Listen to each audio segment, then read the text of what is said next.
محرم کے دنوں میں ایک اور ہمارے یہاں بہت بڑا مسئلہ ہے، اللہ ہم سب کی حفاظت فرمائے، وہ ہے نکاح کا مسئلہ، کہ لوگ عموماً محرم کے دنوں میں نکاح کرنا جرم سمجھتے ہیں اور نکاح کرنا حرام سمجھتے ہیں۔ نکاح کے بارے میں بنیاد سمجھ لیں تو پھر ساری باتیں آسان ہیں۔ حضور اکرم صلی اللہ علیہ وسلم نے فرمایا النکاح من سنتی، کہ نکاح میری سنت ہے۔ یہ روایت صحیح مسلم کے اندر موجود ہے۔ اللہ کے نبی کا ارشاد ہے کہ نکاح میری سنت ہے۔ اللہ کے نبی کی سنت عبادت ہوتی ہے، اور عبادت تو ہر مہینے میں ہو سکتی ہے، رمضان میں بھی ہے، محرم میں بھی ہے۔ عبادات کے جو شریعت نے اوقات رکھے ہیں ان اوقات میں عبادت کرنی چاہیے۔ نکاح ایک ایسی عبادت ہے کہ جس کے لیے کوئی مہینہ مقرر نہیں ہے، کوئی دن مقرر نہیں ہے، اور کوئی وقت مقرر نہیں ہے، جب چاہے نکاح کرے، اس کی شریعت طرف سے کوئی پابندی نہیں ہے۔ تو نکاح اللہ کے پیغمبر کی سنت ہے، لہٰذا نکاح کے معاملے میں یہ الجھن اپنے دماغ سے جھٹک دیں کہ محرم میں نکاح کرنا جرم ہے۔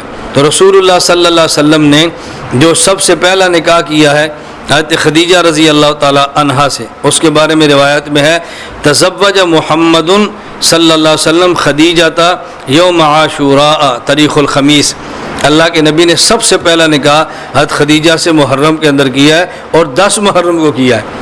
تو نبی پاک صلی اللہ علیہ وسلم کا اپنا پہلا نکاح 10 محرم کو ہے۔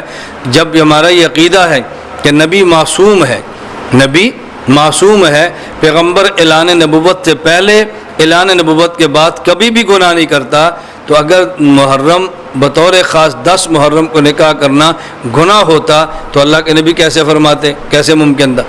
اس لیے 10 محرم کو جب حضور نے نکاح فرمایا ہے، اس بات کی علامت ہے کہ یہ گناہ نہیں ہے۔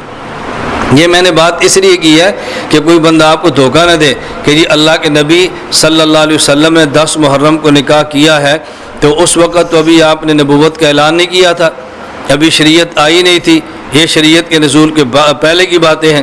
تو ہم کہتے ہیں 2 باتیں سمجھ لیں، اگر یہ شریعت کے نازل ہونے سے پہلے کی بات ہے تو کیا شریعت نے 10 محرم کا نکاح حرام کیا ہے؟ ہمیں شریعت میں کوئی آپ آیت دکھا دیں، کوئی حدیث دکھا دیں کہ 10 محرم یا محرم کو نکاح شریعت نے حرام کیا ہو۔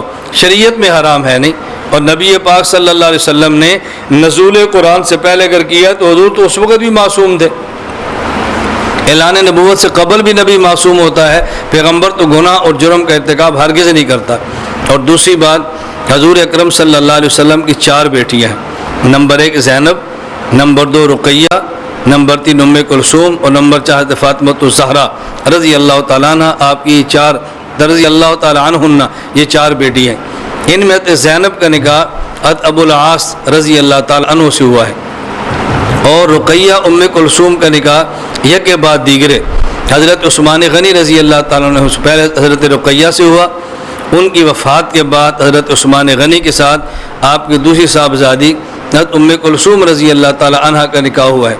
اور ام کلثوم رضی اللہ تعالیٰ عنہ کا نکاح کب ہوا؟ اس میں 3 روایات ہیں۔ ایک روایت یہ ہے کہ آپ کا نکاح رجب سن 3 ہجری کو ہوا، اور ایک یہ کہ ربیع الاول سن 3 ہجری کو ہوا، اور ایک روایت ہے کہ محرم سن 3 ہجری کو ہوا۔ خود اللہ کے نبی کی ایک بیٹی کا نکاح، اس پر ایک روایت یہ ہے کہ محرم الحرام کے اندر ہوا ہے۔ حضور اکرم صلی اللہ علیہ وسلم کی 4تھی بیٹی فاطمہ الزہرا رضی اللہ تعالیٰ عنہ، ان کا نکاح کب ہوا؟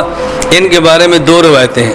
ایک روایت یہ ہے کہ ان کا نکاح رجب سن 2 ہجری میں ہے، اور ایک یہ کہ محرم سن 2 ہجری میں ہے۔ تو خود حضرت زہرا رضی اللہ عنہ کے نکاح کی ایک روایت موجود ہے کہ محرم کے اندر ہے۔ حضرت علی المرتضیٰ رضی اللہ عنہ کا نکاح ایک روایت کے مطابق محرم میں ہے۔ تو محرم میں نکاح اگر جرم ہوتا تو یہ نکاح کیوں ہوتے؟ پھر حضرت حسین رضی اللہ عنہ کے بھتیجے حضرت قاسم کا نکاح یہ بھی محرم کے اندر ہوا ہے۔ خود نبوت کا نکاح ایک روایت کے مطابق آپ کی بیٹی کا نکاح، اور حضرت حسین کے بھتیجے قاسم کا نکاح یہ محرم کے اندر ہے۔ اگر یہ محرم میں نکاح حرام ہوتا تو کم از کم یہ لوگ ان دنوں میں نکاح نہ کرتے۔ اور اس پر ایک بہت عجیب سی دلیل پیش کی جاتی ہے 10 محرم کو نکاح سے روکنے کی، کہ جی 10 محرم کو حضرت حسین رضی اللہ عنہ شہید ہوئے ہیں، اور محرم کے مہینے میں حضور پاک کا ایک خاندان بہت بڑی تعداد میں شہید ہوا، حضرت حسین شہید ہوئے ہیں، تو محرم میں نکاح نہ کریں۔ سوال یہ ہے، ایک طرف حضرت حسین ہے، ایک طرف حضرت علی رضی اللہ تعالیٰ عنہ ہے۔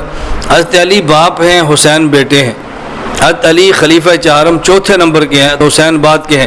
خود حضرت علی رضی اللہ تعالیٰ عنہ کی جو شہادت ہے وہ 21 رمضان سن 40 ہجری میں ہے، لیکن کوئی بندہ بھی نہیں کہتا کہ رمضان میں نکاح کرنا حرام ہے۔ تو اگر حضرت حسین کی شہادت کی وجہ سے محرم میں نکاح حرام ہے تو حضرت علی کی شہادت کی وجہ سے پھر رمضان میں بھی حرام کہنا چاہیے۔ رمضان میں حرام کوئی بھی نہیں کہتا اور محرم میں سب حرام، بہت سارے لوگ حرام کہہ رہے ہیں۔ میں نے اس لیے گزارش کی ہے کہ نکاح کی کوئی وقت متعین نہیں ہے، نکاح کا کوئی مہینہ اور سال متعین نہیں ہے، یہ دونوں خاندانوں کی باہمی سہولت پر ہے کہ کس مہینے اور کس دن اور کس وقت ان کے لیے نکاح مناسب ہے، اس لیے اس کا محرم سے کوئی تعلق نہیں ہے۔ اللہ تعالی ہم سب کو یہ بات سمجھنے کی توفیق عطا فرمائے اور اللہ ہمیں شریعت کے مطابق اپنی پوری زندگی عمل کرنے کی توفیق عطا فرمائے۔